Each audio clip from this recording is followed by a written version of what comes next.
My name is Galit. I'm a certified. I'm a circus-fied. I said it's a certified.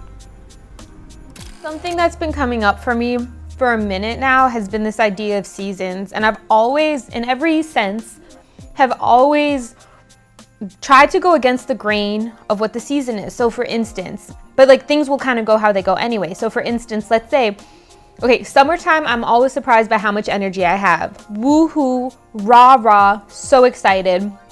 My plate fills up with stuff to do, almost too much, but I'm like getting up, with the sun, taking my hikes, all of that. And I feel like it's gonna be forever. Then fall creeps in and I think like, oh, I'm good. This fall is not gonna be like last fall. And I slowly have less energy. And I think, oh, what's wrong with me? By winter, I'm like questioning everything. And I even live in a warm weather place, but it's a little bit cooler in the winter. By winter, I'm questioning everything. I'm like, life, it feels like a desert. I'm not getting out at all. I'm a fitness person, but like I'm not getting enough fitness in. Do I need to reconsider my whole life path? This is around February, March, and then I'm like, no. And I find the strength from within to push through. And then spring is coming. And slowly, like, my energy, it buds again. And by summertime, I'm so grateful I didn't give up. But what this has taught me and also continues to teach me, first of all, is that for all these years that I've had thus far on the planet, so we're in decades, multiple decades now, it goes a certain way. Fighting it, going against the grain, hasn't really worked out. So what I started doing in steps a couple of years ago or so is, what would happen if I actually embraced the season? What would happen if I notice, okay, wintertime, I'm a little bit more limited in the way I feel. Instead of trying to put a summertime portion onto the plate, what if I actually just embrace, I'm gonna do less, I'm not gonna wanna do as much. So what are the few things that I will do instead of, the abundance of things? So an example is maybe in the summer, I find myself being active 5 days out of the week. This is just personally me, right?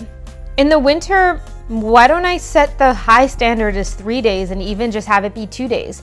Or instead of the hike, maybe I'm just taking a walk, and finding, instead of how much can I do, actually how little can I do? What's the bare minimum that I need to be like happy and healthy? And I work from that place. And that I find that working with that, it doesn't have me, so I'm not like building up these expectations that I'm just not living up to. I'm also honoring what my body's needs are. If I push too hard in the winter, I tend to get sick much more easily because I'm stressing myself out. And I have found also that sugar, I crave more sugar, shorter days, more stress. I'm like craving more sugar. Instead of saying, oh, this fall and winter, I'm gonna like have no sugar or very little sugar. I'm like, no, actually I'm gonna crave more sweets. So why don't I just be cognizant of it and just make like the best, smartest choices around it instead of just blanking out, being like, I'm off the wagon and attacking all the cookies. And I'm not trying to cookie shame. It's just that I know when I've attacked all the cookies, like I don't feel good after, I feel sick. I don't feel well. And then I'm like in my cookie addiction. Not taking addiction lightly, but like I had a winter where I literally, all these people gifted me cupcakes for my birthday. And instead of putting them out at my birthday party, I kept them. And then I was not hanging out with people and I'd sit on my sofa and eat the cupcakes. And to a certain extent, it was awesome. But then also like, I just didn't feel well at a certain point and I like wasn't getting daylight or social hours. So I think it's about balance. So my recommendation, or what I've been finding, is getting in reality. I can just look at history, historically, how am I feeling each season?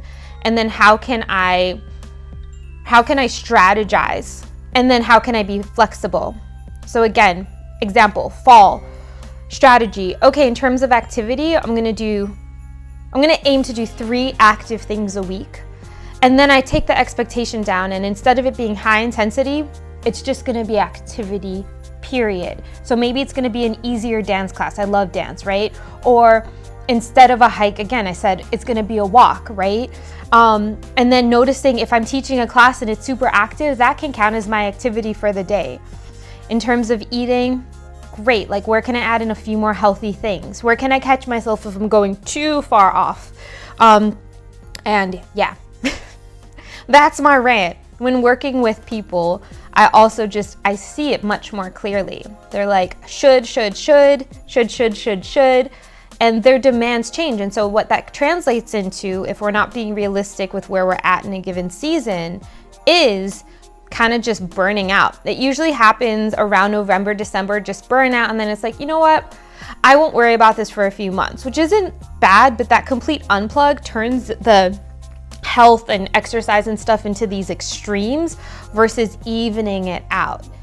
And as a trainer and someone who has been athletic for like years and have had demands and all of that stuff, I want to be really clear about this. My body is not the same every season. I saw another trainer talking about this. Shout out to Kaisa Fit. I want to give that credit. She was talking about it and it made me feel like, oh snap, I'm not the only one. I have times when I'm cut, I feel super duper fit. It's like all the Instagram videos, and I have times when I have an extra layer or I'm sedentary or I need a break. Certified. Anyways, let me know. I'd love to hear, what are your struggles around expectations with like fitness and routines, and maybe I can address them and make more videos about them coming up. Thank you for watching. Be sure to subscribe, press the buttons below, and I will see you next time.